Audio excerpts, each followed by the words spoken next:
Namaste, I'm Dr. Robert, and today on 5-ish Minutes with Dr. Robert, my subject is Tyaga.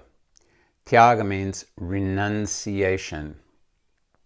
And the word Tyaga has been employed in India for many centuries, if not millennia, to mean renouncing the world, turning your back on everything that is part of society and going out and living as an anchorite, as a penitent, as a sadhu, swami, or yogi, or some other sort of person who is at the margins of society, still interacting with society sufficiently to get food and perhaps occasionally shelter, etc., but being very separate from society. This is feasible for some people, provided, of course, that even today, provided, of course, that it's being done not because you're trying to run away from something, but because you're trying to move in the direction of the supreme reality. Vimalananda, who lived for some time as a sadhu, mentioned that when he was a sadhu, he met he met all sorts of other sadhus, and many of them were simply fleeing a bad marriage or their creditors or the government, the police. They were fleeing something. And this is why it is said in Sanskrit, asamartho bhavet sadhu. Those who cannot do something, who do not have the capability of acting in society meaningfully, become sadhus, because then they know that somehow or another they can beg and people will feed them and take care of them to, at least to some degree. Then they can relax and be lazy and they don't have to do things on their own. That is not what Tyaga is all about. Tyaga is about acknowledging the inevitability of your demise, the fact that you're going to die, and acknowledging that when you do die, you are going to be cut off from, you're going to be separated from human society. And Tyaga is about doing that from now and preparing yourself for that giant transition that will happen when you die.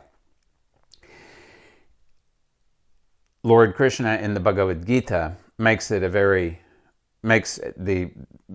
repeated point and the very fundamental point that for the vast majority of us, we do not have the ability to go off and do something like that. And we may also not have the capacity at a particular moment in our lives to do that. So what he emphasizes is not that you reject all action, not that you reject the world entirely, because it's impossible to reject all activities of thought, word, and deed, because we're creating actions all the time. Each action that we identify ourselves with is a karma. So what is the most important thing to remember in the context of Tyaga is to reject the identification of yourself with your action, that I am doing this because I want this or I don't want that, and to reject attention being placed on the ultimate fruits of your action. We should be performing actions that are worthy to be performed, the actions that we have the adhikar, that we have the ability and the right to perform, actions that need to be performed. These are the things we should be doing. We should do them because we know that that's the right thing to do. And we should not worry about the results because we have done you should do it, do your best, and let nature, let God, let the supreme reality deal with the results. Vimalananda used to like to say the marma, the chief core reality of dharma, your path through life, the marma of dharma is tyaga.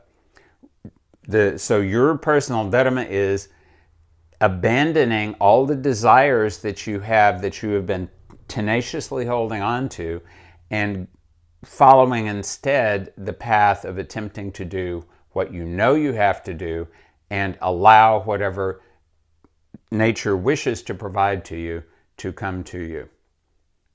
This is Dr. Robert, wishing everyone the ability to surrender and renounce the fruits of their action.